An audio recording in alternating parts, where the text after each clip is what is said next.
Okay, welcome to my session. My name is Thomas Poppelgaard, and I am Danish, live up near Aarhus. Have my own company, Poppelgaard.com, 13 years, and Microsoft MVP for 11 years. I'm awarded in Azure and also Windows devices, where it's more specific Azure Virtual Desktop. My session is about what's right for you for Azure Virtual Desktop and Windows 365. Since I have here attendees, I like also to have a little bit open just in the beginning.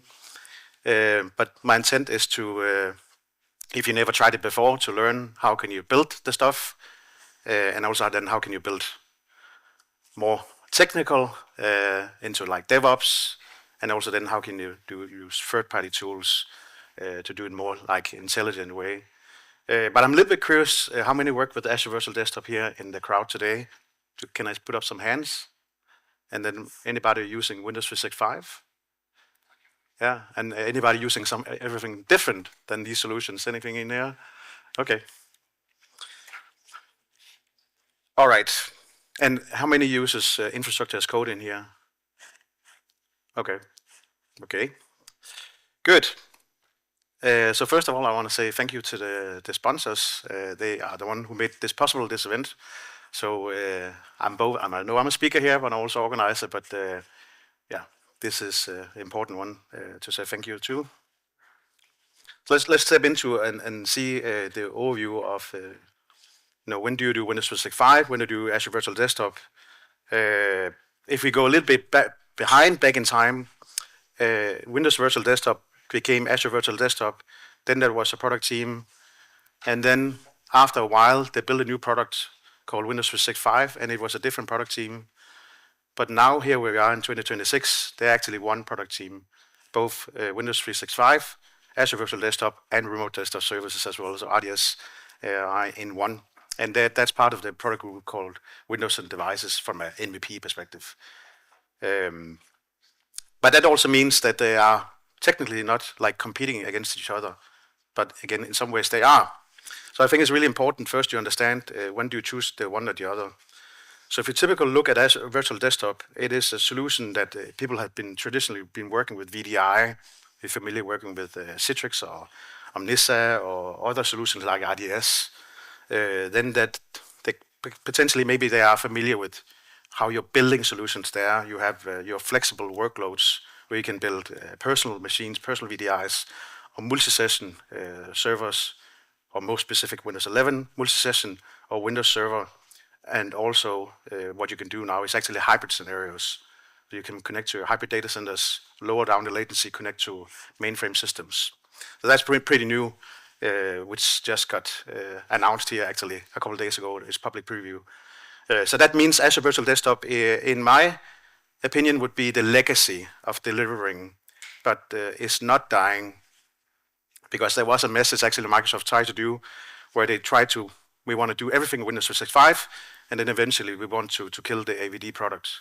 Now, because of the hybrid offering coming, that changes everything.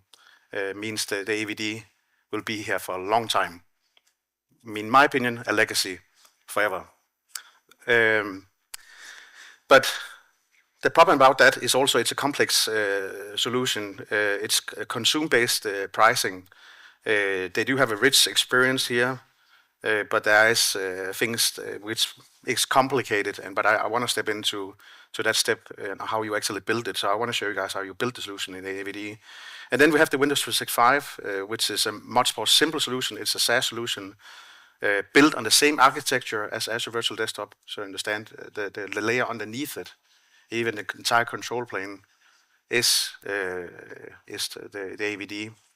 But it's where you go in and you consume. So like M365, you get a license and then you consume, and they provision a machine, and then you go and consume. It's managed from Intune. That's also where the other product is managed from the Azure portal, and then they expose all the APIs. Where the other one, you do that from Intune, built into the Intune portal if nobody has tried Windows 365, and then you actually provision a license there. You can actually do it potentially even more basic. So if you are a small customer or even a consumer, because I know somebody where they're consumers, where they buy actually a Chromebook, and then they buy a Windows 365 business license, Actually, this is a cheap way of getting a Windows device on a Chromebook, because I know some people who do that. And then they connect to the M365, I buy a license, and then I get my machine. That's a very simple way of consuming products with that. And that's why the Windows 365, in my opinion, is very disruptive, because you don't have to build up a stack. You just buy a license and then start. Now, from an enterprise perspective, you have Windows 365, where they also have it for enterprises, and etc. I'll come back into that, where it becomes technically more complex, because there's enterprise, there's frontline, and then there's granular solutions, and they can deliver apps and desktops now. And now suddenly Windows 365 becomes technical, like AVD, because there's so many granular control where maybe you don't know what you need. But then you need to understand, how does your company work? Before Windows 365, when companies adopted it, they didn't ask questions. We just go in and consume and click a button and then consume a license for that, and then put down the Intune policies. So Windows 365 is like, you can see, like a physical PC, it's just a virtual machine. So like you see here, the enterprise solution here, we have one license, you get one cloud PC, and then you're up and go and run. So this is like the enterprise approach, where you do that. You connect both to Azure ID or also Azure Hybrid, and it's all deployed in Intune and managed. The great thing is here you get a super simple setup, and also if you're an Intune admin who has never had any knowledge about VDI, this is really, really simple to use and work. And it should also be, this is how it should be. You know, you shouldn't have super technical VDI experience working 20 or 30 years with end-user computing. You just want to deliver machines instead of the physical, now the virtual, and I just want to deliver that to your users. So yes, this is very popular. I work with all kinds of different customers. Some I see where you can very easily scale up quickly and deliver virtual machines to your entire company without building, super complicated EDI solutions technically, where you spend a long time just by scoping and designing. The Windows 365 journey is a very much more simpler way of delivering. Now, where it gets more advanced is the Windows 365 frontline, now called Flex. This just came with a renaming here yesterday. So Microsoft are going to rename the branding of the Windows 365 frontline. So Flex, I've got to digest that a little bit, because all the Microsoft pages still says frontline, and even the license when you want to go and consume one says frontline. So the difference here, which is important to understand, they have one called dedicated and they have one called shared. So with the dedicated, you get up to 3 cloud PCs, but it's one user at a time, where they can get their own machine, and then they can save the stuff, but they can't connect concurrent. So it's not like real-time multi-tenancy, what you typically do in Azure Virtual Desktop, or if you know Citrix, where you have like multiple users at the same time. So that's why people they have to understand this is a license to allow, let's say, 3 people working on this machine.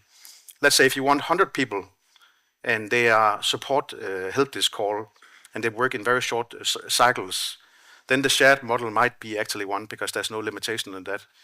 Now the differences here is what has changed a lot now is Microsoft also now have built in profile solution into this solution here, frontline now, and that is actually in the Intune, and I will show you guys how that look like. That differentiate also compared to Windows 365 and AVD, because with AVD, when you do multi-session, you have to configure a profile solution and do FS logics, right, and then Azure files, NetApp files, and configure it, and it's not easy, right? Profiles is a nightmare. Microsoft actually, potentially, I would say they fixed this problem here. They give you access to X amount of storage with how many licenses you buy, and then they manage it. Now, the only thing you need to do is you still need to optimize. So Microsoft, they have these 5 points, and I will show that as well here today. So they are not built into these third-party tools yet, where you have to do some intelligence on the profile solutions. But I think the cool part is you don't have to build any more FS logics. You don't have to build storage solutions. Now it's just a feature enabling Intune. And for me, I'm like, this is taking just the Windows 365.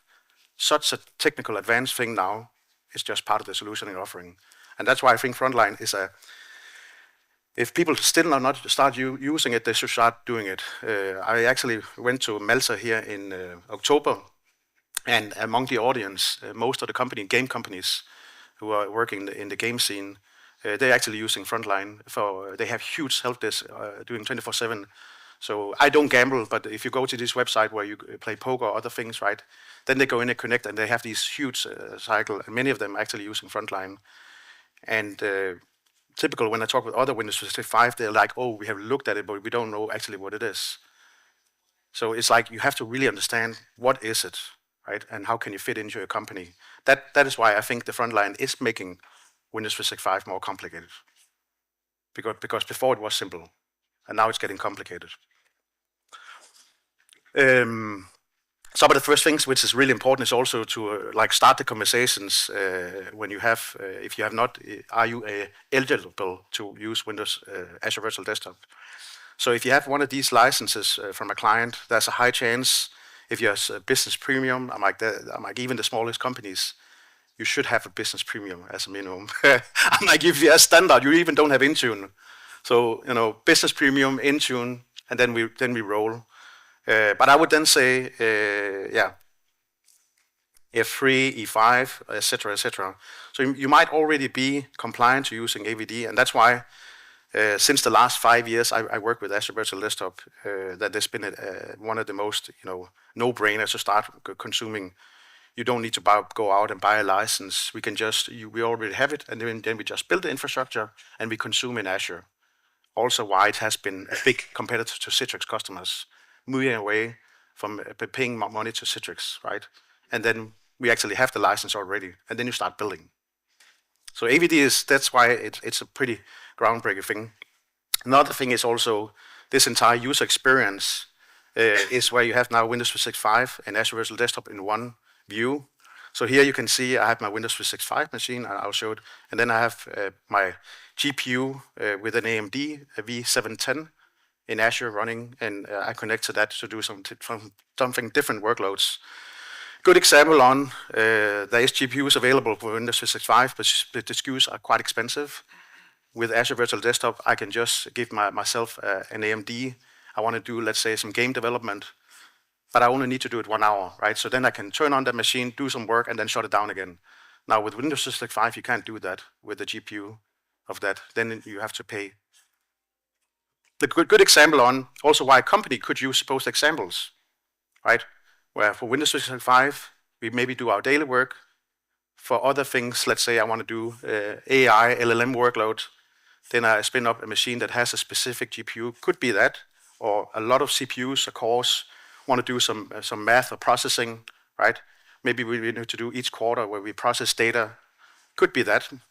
There's so many use cases actually in this where I think you could combine both solutions into one. It's not like there's one solution and just it fits everything. So let's look at how do you actually deploy and manage and secure and maintain Windows 365. So the native, as I said, you do it from Intune, and with the business you use the Windows 365 or the M365 admin portal, as I mentioned earlier. Everything, say again, depends on who you are as a customer. I still believe even consumers can use this. Even my own company, I use Windows 365. I actually started using it a couple of years ago as a business, but now I use the enterprise because I have a need for it to lock it more down. But it makes me able to work with any kind of clients, and it's highly secured and locked instead of creating a virtual machine and then, I need to manage that. It just works. I'm like, Windows 365 is such a simple solution. Now, if you want to do more like advanced managing it with DevOps, then you could do Graph and APIs. I'm not going to go into that solution because Esther Bartel is a master in that, and she's done. I'm like, you can spend an hour just talking about the entire Graph API with that. Is anybody working with Graph here? Yeah. So sorry, I will not go into that. I hope it's okay. But that itself is such a very technical track. And then you also have third-party solutions like Nerdio and Hydra. And then what can you do with that? And I'll go in and actually show you live what can you do with that, and when does it make sense to use third-party tools when then Windows 365 is so simple.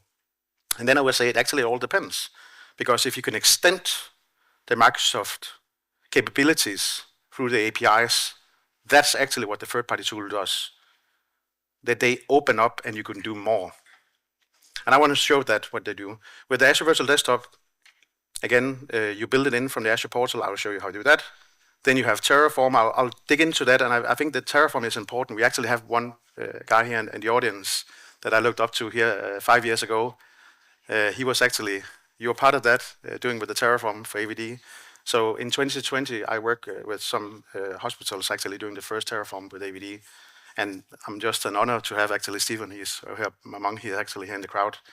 But I trained many customers to use Terraform, but it all depends. So Terraform, yes, if you have the staff, but if you don't have one associate in your CloudOps team, this actually can be a journey. But the journey might not be so far to reach if you go in and learn and adopt.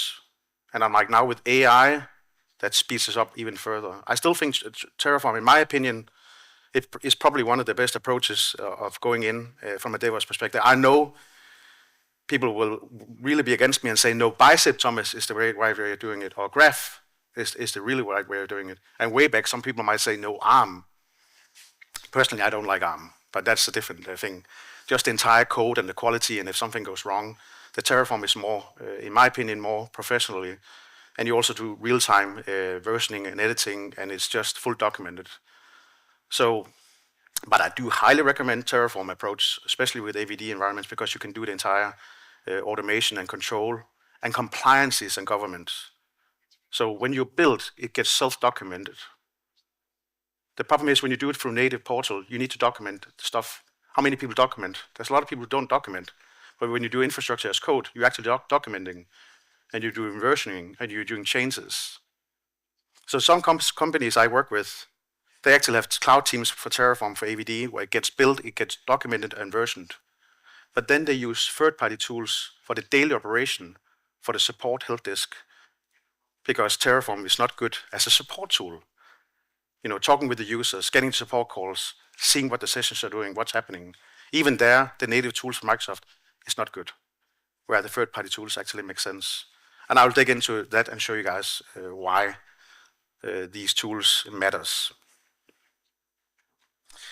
To summary a little bit up, so the AVD has matured and Windows 365, but at scale, it hasn't got easier. Typical what I see out there with AVD environments is they're typical overspinning environments. They are complicated. There are a lot of stuff just running. Nobody know why they're running, and just pay the money and etc. Maybe you're not doing it intelligent with even right sizing or profiles. I keep on seeing all kind of crazy things. Even FS Logics, I've seen environments where massive amount of data where nobody asks questions. They just pay the money, and then suddenly somebody come in and look, why are we paying $100,000 a month on profiles? Maybe you're doing something wrong, right? But in Azure you pay, and if you're a company, you don't Microsoft loves you if you just pay the big bill. But it can be a challenge. So, but let's talk about also with what you can do. Also, when you have multi-tenancy, it also can be technically gets and multiple images. And like imagine you have 50 images, and you need to maintain all that. Many. Let's say you're a company with many companies, and you need to maintain that and manage it. And even if you're a managed service provider and you use the native tools, it can be quite a nightmare to work with. Some actually do it still by hand out there, where I'm like, maybe it's the time for you to look at other solutions like, can you do Terraform? No, we don't have any infrastructure as code. Okay, then maybe tools like Nerdio or Hydra might be a good place to start to look at. So the Nerdio and the Hydra, what they solve typical is actually image management, which is a big deal. You can do image management in a native portal, but there's also still limitations on what you can do with it. But here you have like full granular control, like you have in Citrix. So if you know the Citrix Mind, you get like an image like MCS or PVS. And I know, the approach of where you are versioning your images, you're doing one click and then rolling it out. Or even, let's say you're provisioning machines every single day. So if you're such a company where you have we have to have zero trust, we want to deploy every day, right? So this solution can do that by clean state all the time now, right? Another thing is what they solve is entire session management, going in and controlling this, the users and the help desk delegation, and you can do role-based access control and really control flexibility, and then having much more access. And then there's the auto scaling as well. Microsoft don't have like intelligent scaling with that you have to build. Now these tools are different how they are with Hydra and Nerdio. Hydra, you build your scaling based on what you think your business is, and then it will scale. Where Nerdio is actually real-time, real intelligent scaling. Something new is also they both, Hydra actually does Windows 365 support, and Nerdio has been doing it a little bit longer time. And that's because they want to, do the stuff with the endpoints. I just want to look at the time. So for me, it's really important. How many know Hydra in here in the crowd? And how many people know Nerdio? Okay, so more Nerdio than Hydra. Good. Okay. Personally, my experience goes way back with Hydra. I worked actually with something called WD Admin. Anybody know about WD Admin? Yeah. So I worked actually with that in 2020. That's how I did my first solutions for the first 2 years, doing AVD projects at a very large scale. And then myself built Hydra, which was a commercial tool. And this commercial tool got acquired by Login VSI last year. And then he went from one person company now to a larger company and have real-time support and documentation. His product is now documented. It was not documented before, which was one of my biggest frustrations. Like I had so many things getting out of his head, and then I was building my own stuff. I'm like, that's not an enterprise approach. So now it's full documented. That means anything you have a question, you can go in and look at the docs, and then you can actually build. And that's how it should be. So Nerdio is the same, right? They have the full documentation into that. Now this facility, what they say, we can build it in 30 minutes. Yes, that's after you have installed the backplane, put in all the control and the access the tool needs. I'm like, these tools are not simple. You first need to install them, set them up appropriately and correctly. But when then they have the right rights and you configure it properly, yes, then they can do exactly what they intend to do. But they do need permissions, and you need to set that up correctly. So if somebody just say, I can do that in 30 minutes, no. It takes time to set them up. Let me be clear on that. But after that, then you actually do get, supervision into your tenant. Let's go a little bit further. Let's talk about like host pool strategies. And I do want to spend time looking, showing stuff. So with Azure Virtual Desktop, we have multi-session. So typical Windows 10, now it's Windows 11. In also Windows Server, right? So you can actually deliver all these three kind of stacks. And when you then want to do, actually one I don't show here is hybrid. So then for hybrid scenarios, you can then use a multi-session Windows Server 2025, or Stephen, you can do things with Windows 11, right? Yeah. No. Windows 11. Personal VDI. I didn't say multi-session. Technically you can, but it's not allowed by Microsoft. Yes, so that's a new one. So you can actually do any kind of hypervisors, even Hyper-V. Nutanix has been announced, VMware eventually, and etc. and etc. Who knows? Even Citrix Sensor, who knows? But it's interesting. You can actually do that. Then you have the personal VDI, as I talked about. So technically, you can also do Windows Server with that, but you typically do Windows 10 and Windows 11 for that. The problem is, if you do Windows Server, then you need to pay an RDS CAL license. And then I'm like, is it really worth it? Probably most of the time, no. So it has to be like a really unique use case. Then you have the frontline, right, which I talked about before. So then it's all about, so there's all these stacks. So you really have to choose which one you want to do. That means also there's a strategy, right, where you can deliver different stacks for different use cases. One I actually want to remove is the Terraform, because I do more focus on the Hydra and the Nerdio. But Terraform I still think is really important, because you start from a source, you build, you validate, and put versioning, and you roll out. And then you can like go, it's an endless cycle that you go in. So Terraform is, something I would highly recommend, but you do need the skill sets for that. Now the Hydra pipeline is a little bit different. You also need skill sets of that understanding. How do you build like a golden image? You roll it out. Maybe use Winget to do automatic patch management, and it takes a snapshot. Now, what soon probably will be coming is Login VSI Enterprise, their product, which can actually do automation testing. So they have like this tool that can go in and test and validate, and then ready, right? High quality the stuff. You can actually do it yourself today, right now, but it's not like full integrated into product. I would expect that will coming later this year. And then versioning and rollout. With Nerdio pipeline, also the same way, where you do run-driven, build the machine from source, validate it, but it checks the validation. They pre-built that in, and then do versioning through the gallery, and then they can do stage pool replacement. There's many ways you can actually deliver, because you can also deliver directly from the Azure galleries. So some customers I work with, they even don't use golden images approach anymore. They just spin up the machines directly from the Azure gallery, because then it's fully tested by Microsoft with the latest patch, right? And you do because of the security vulnerabilities we have these days.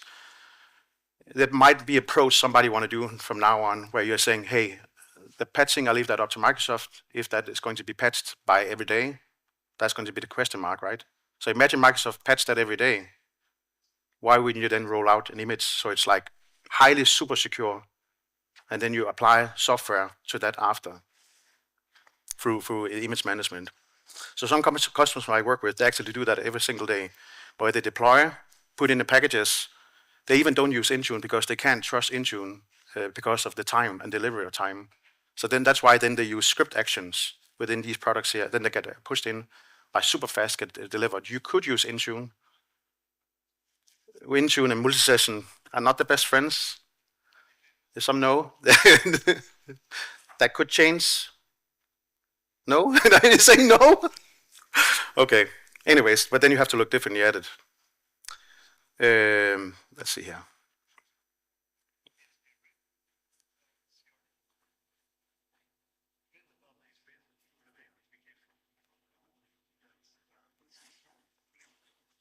Okay.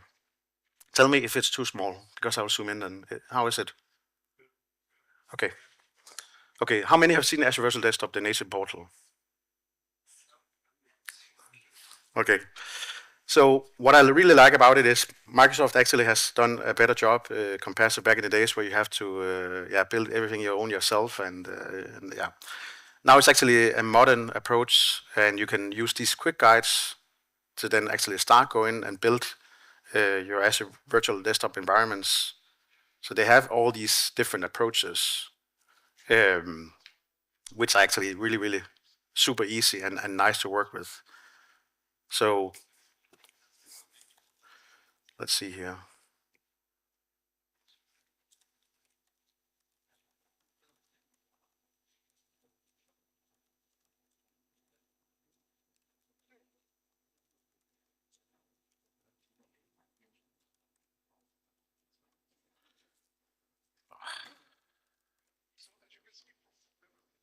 Yeah.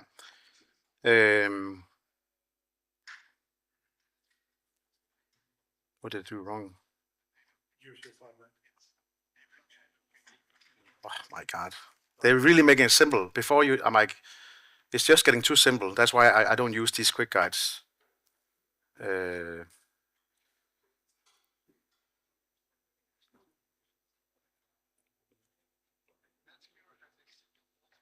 next thing it's going to do here, you can see it's going to build a machine for that.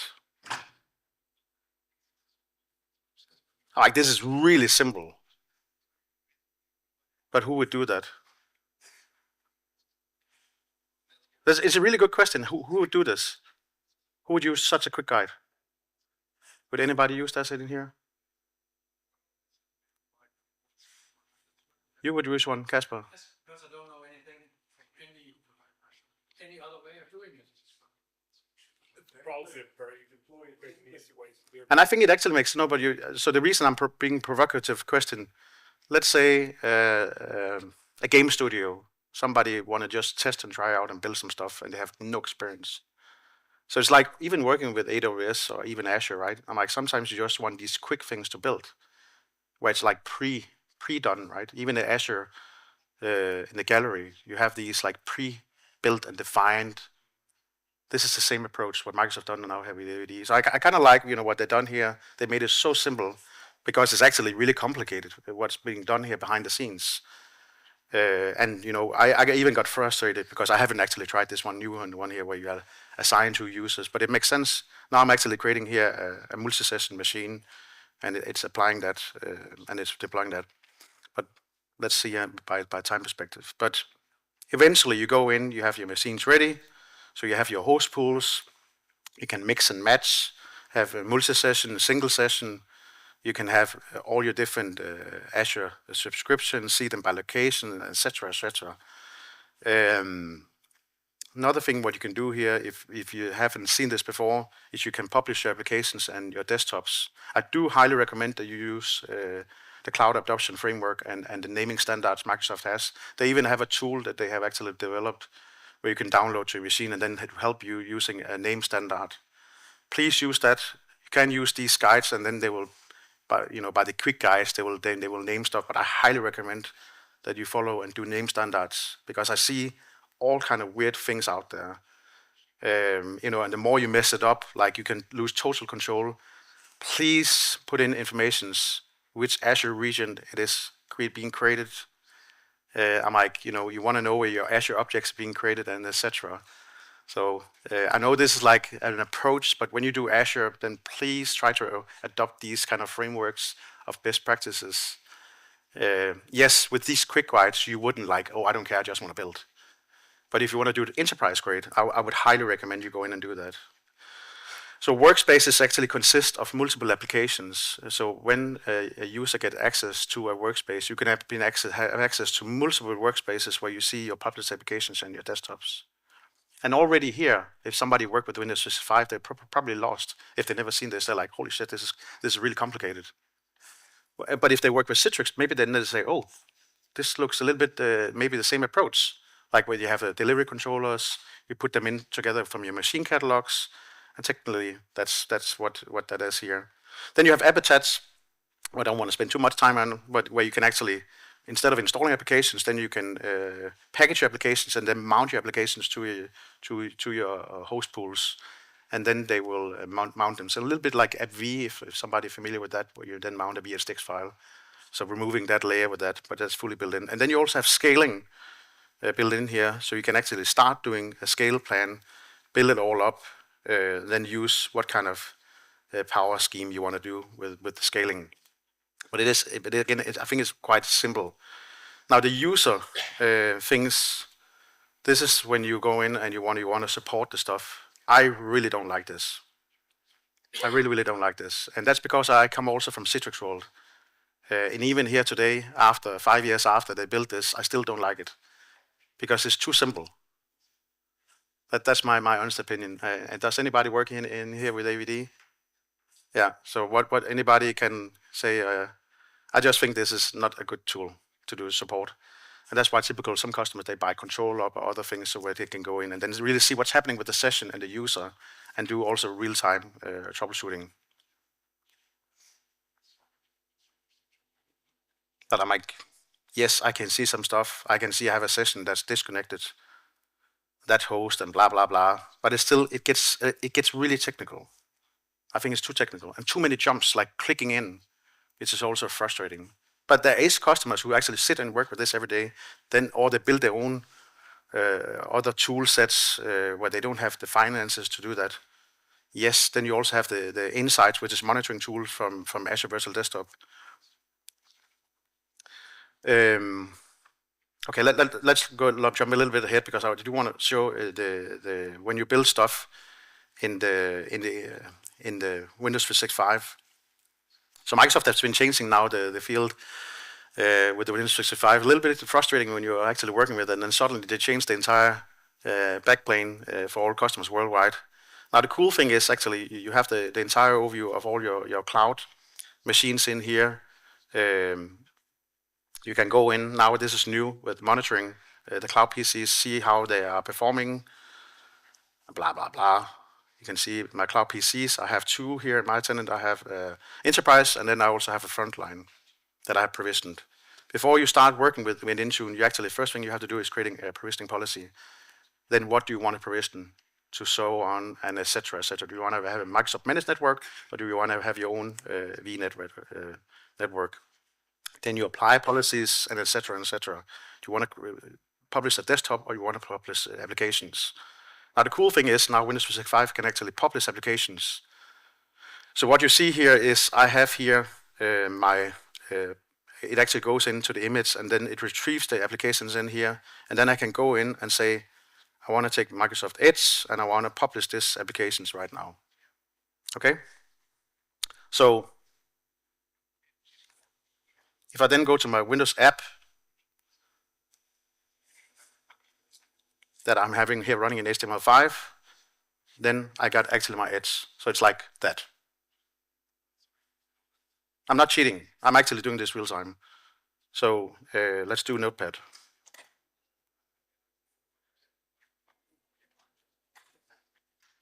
Now, this is the powerful thing about Windows 365 compared to AVD, that I just provision and I read intelligent from the image. I even don't have to think much. Just click, click, click, done. With AVD, it's more like, oh, I need to publish, I need to find that shortcut, I need to do this, I need to do that. There's so many steps in AVD, where here it's just like, done. They don't do applicants, or is this like basic like? I can talk about that. You also know that you are also Microsoft MVP. I know you're not in that product group, but that specific subject I can't talk about. I know what they're building and what they're working on, but I do want to keep my award. We are about to get renewed, so I don't want to disclose anything. We're also getting recorded in this session. Yeah. But anyways, so something. Okay, so let's go a bit from a time perspective. I am rushing a little bit. So Hydra on the different approach, right? So something I do want to show you guys is if I now connect to my Windows 365. So this is my enterprise machine. And what I love about this one here is also it just works. The user experience is just magical, especially when you come from Citrix. Or even trying to connect to my camera from my phone, it sees everything like. It's just everything is just working. It's awesome. It's really awesome. If I now go to Hydra, so something is interesting which you can do in Intune. I can actually go in and then see what's happening real time on my hosts. So I can go in and open up Word or PowerPoint.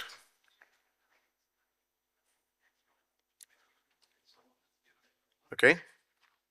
Then I could go back to Hydra. And you can see PowerPoint is here. Now if I terminate this,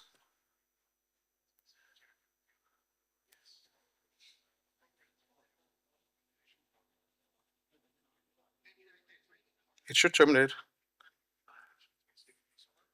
Yeah, it did. And gone.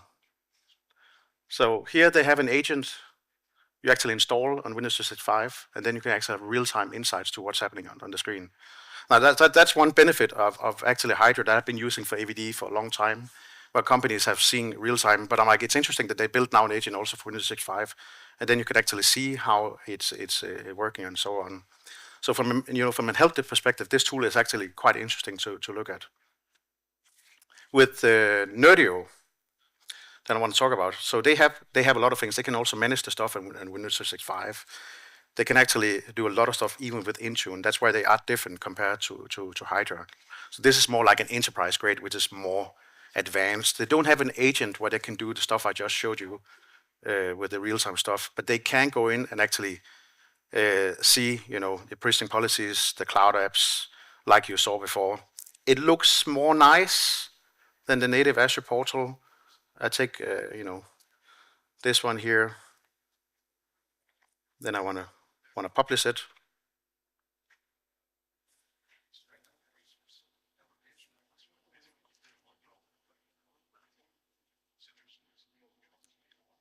And did we just publish that? Oh, it's publishing. Okay, it's taking a little bit of time. No, it was there. Oh, good. Okay. So you see the APIs are like, right, they're communicating directly to the APIs. So the Nerdio is doing its thing. Now, the cool thing about Nerdio is they are really communicating live with the APIs. So when you do stuff more like AVD, you want to create, let's say, to a specific network. They even retrieve the IP addresses. How many IP addresses do I have available?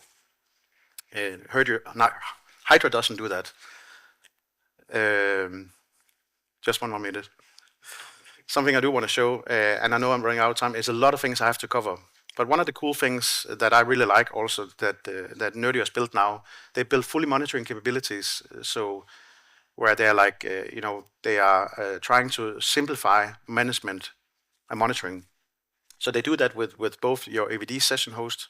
They also have it for Windows 365 and even for physical endpoints in Intune. Now the cool thing is I have actually deployed and enabled this feature.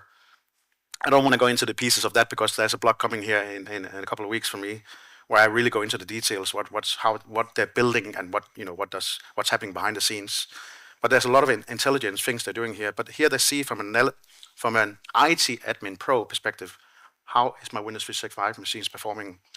My sessions, who's the sessions been connecting to it? How has my applications been performing over the time? Has there been problems with some applications over time? And as you saw in Ruben's, even the keynote, right? You saw here the DAS VDI as a pro, application crashing and stuff like that. How do you go in and troubleshoot that, right? So now you have those capabilities in Nerdio. I think it's a great add-on what they've done here, going in and being able to go back, looking over time, being able to troubleshoot, go in and look an overview at your sessions. But what's different here with Nerdio and Hydra and the other things is also they tie in and look at the entire exposure and see maybe your Windows 365 Enterprise should be a frontline. Maybe you're not using enough. Maybe you should change to a different workload. Maybe your AVD should be Windows 365. Or maybe your Windows 365 potentially should be AVD. But they go in and look at that, and then they help you advising, going in around that, doing that. So they're doing something very intelligent that no other vendor is doing. And I think just in that makes the Nerdio product, and in my opinion, a real enterprise-grade product to use. But also because of time, I do want to say thank you. I hope you learned something here in my session, and I wish you a great next couple of hours. And I hope you guys also win some Lego in the end of the raffle. So remember to stay on that. Yeah, so my time is up. Thanks.